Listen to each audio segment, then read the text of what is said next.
السلام عليكم. اليوم عندنا فيديو جديد، غا هو اخبار ما كتفرحش. يا ربي السلامه.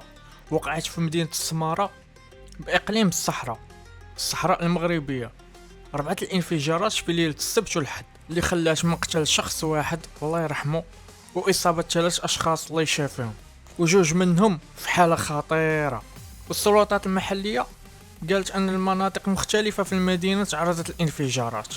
حتى لهاد الساعه فاش كنلوح الفيديو مازال ما عارفين شنو المصدر ديال هاد الانفجارات وشكون السبب ديالو. التحقيقات مازال جاريه باش يعرفوا شنو السبب، وعلى ما كيقولوا من المحتمل يكون السبب ديال الانفجارات هو انابيب الغاز ولا سقوط خزان الغاز بشي وزين في الحي الصناعي.